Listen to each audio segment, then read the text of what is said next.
Ini cerita tentang seragam unik yang dipakai pasukan RPKAD saat terlibat dalam operasi penumpasan G30 SPKI pada awal Oktober tahun 1965.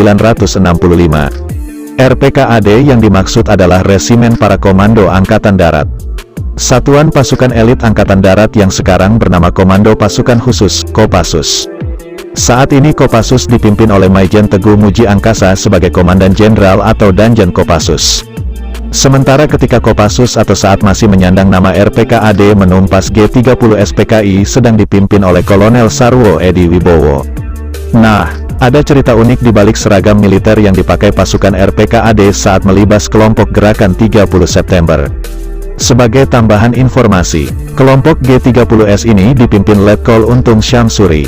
Dia seorang komandan batalion di Cakrabirawa, pasukan pengawal Presiden Soekarno. Kelompok inilah yang jadi pelaku penculikan dan pembunuhan 6 jenderal pimpinan teras Angkatan Darat. 6 jenderal yang diculik untuk kemudian dibunuh adalah Letjen Ahmad Yani, Maijen Suprapto, Maijen S. Parman, Maijen MT Haryono, Brigjen DI Panjaitan dan Brigjen Sutoyo Siswomiharjo.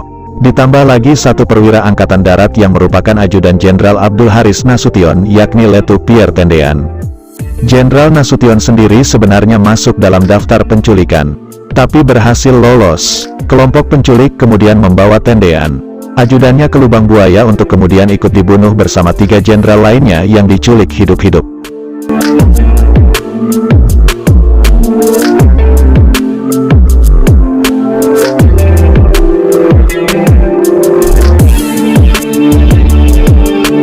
Kembali ke cerita soal seragam RPKAD yang dipakai saat penumpasan G30 SPKI. Seperti dilihat di film penumpasan G30 SPKI yang disutradarai Arifin C. Nur. Pasukan RPKAD yang menumpas G30 SPKI itu mengenakan seragam yang agak berbeda.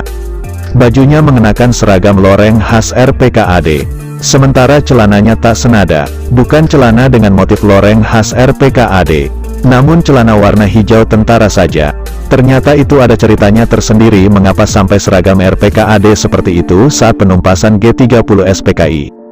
Cerita soal seragam unik RPKAD saat menumpas G30 SPKI dikisahkan Sintong Panjaitan dalam buku, Sintong Panjaitan, Perjalanan Seorang Prajurit Para Komando, yang ditulis Hendro Subroto. Sintong sendiri, terakhir berpangkat Letnan Jenderal, adalah pelaku langsung dalam penumpasan G30 SPKI. Saat itu, Sintong adalah perwira muda RPKAD berpangkat Letda. Di RPKAD, ia masuk dalam kompi RPKAD yang dipimpin Faisal Tanjung yang kelak jadi Panglima ABRI. Dalam buku itu, Sintong mengisahkan, sebenarnya ia dan kompi Tanjung menjelang meletusnya G30 SPKI sedang bersiap menunggu waktu berangkat diterjunkan ke Kuching, Malaysia. Ketika itu tengah digaungkan Ganyang Malaysia yang digelorakan Bung Karno untuk menggagalkan pembentukan negara Malaysia oleh Inggris. Pasukan RPKAD itu sendiri hendak diterjunkan ke Kuching, Malaysia dengan disamarkan sebagai sukarelawan. Karena disamarkan sebagai sukarelawan, menurut Sintong, maka segala atribut yang menunjukkan identitas sebagai pasukan reguler dihilangkan. Kala itu, Sintong dan pasukan RPKAD yang akan diterjunkan ke Kuching, Malaysia didatangkan dari markas RPKAD lainnya di kandang Menjangan, Kartosuro. Selanjutnya sambil menunggu waktu pemberangkatan, pasukan RPKAD ini sementara tinggal di markas besar RPKAD di Cijantung, Jakarta Timur. Maka, seragam loreng, baret merah dan segala atribut RPKAD yang biasa dipakai ditinggalkan di kandang Menjangan, Kartosuro. Sampai kemudian peristiwa G30 SPKI meletus awal Oktober tahun 1965. Setelah dapat briefing dari Kolonel Sarwo Edi Wibowo, semua kompi RPKAD yang ada di Cijantung disiapkan untuk menumpas G30 SPKI. Mereka pun dikembalikan sebagai pasukan reguler.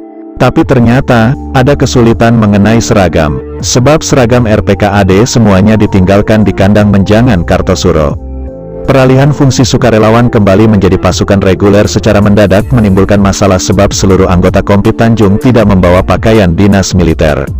Mereka telah meninggalkan semua pakaian dinas lapangan dengan tanda pangkat maupun segala atribut kesatuan RPKAD di Asrama Kartosuro, kata Sintong dalam buku perjalanan seorang prajurit para komando yang ditulis Hendro Subroto. Maka, menurut Sintong, untuk mengatasi hal itu pihak Mako RPKAD di Cijantung membagikan baju loreng dengan corak loreng khas RPKAD beserta tanda pangkat dan tanda kesatuan. Namun ternyata masih ada kesulitan lain soal celana yang dipakai. Sebab karena serba mendadak, celana loreng yang dibagikan tak semuanya sesuai atau cocok dengan ukuran celana anggota pasukan yang ada saat itu. Maka, kata Sintong, ia dan anggota Kompit Tanjung terpaksa tetap memakai celana hijau yang merupakan celana sukarelawan. Sementara atasnya memakai seragam lapangan berupa baju loreng khas RPKAD. Diputus akhirnya semua pasukan pakai seragam dengan kombinasi seperti itu. Akhirnya pada hari itu juga seluruh anggota RPKAD diperintahkan mengenakan kombinasi pakaian seragam lapangan semacam itu, kata Sintong dalam buku perjalanan seorang prajurit para komando. Rupanya, seragam kombinasi itu jadi perhatian Kolonel Sarwo Edi Wibowo. Ia pun memutuskan untuk memakai seragam kombinasi yang sama. Sintong masih ingat Kolonel Sarwo Edi sempat mengomentari seragam unik RPKAD itu. Bagus, dengan perpaduan antara baju loreng dengan celana hijau. Mudah untuk membedakan antara RPKAD dengan kesatuan lain dari jarak jauh. Begitu komentar Kolonel Sarwo Edi yang diingat Sintong. Dalam buku yang ditulis Hendro Subroto, Sintong mengatakan, setelah operasi penumpasan G30 SPKI, banyak anggota RPKAD yang kemudian berkomentar bahwa seragam kombinasi yang dipakai saat itu adalah sebagai pakaian seragam penumpasan G30 SPKI. Ternyata beberapa hari kemudian perpaduan antara baju loreng dengan celana hijau menjadi mode dalam pakaian seragam militer pada waktu itu. Kostrad juga mengenakan kombinasi baju loreng Tiger Brigade dengan celana hijau. Kesatuan-kesatuan lainnya, seperti kavaleri maupun artileri juga mengikuti jejaknya, kata Sintong dalam buku perjalanan seorang prajurit para komando.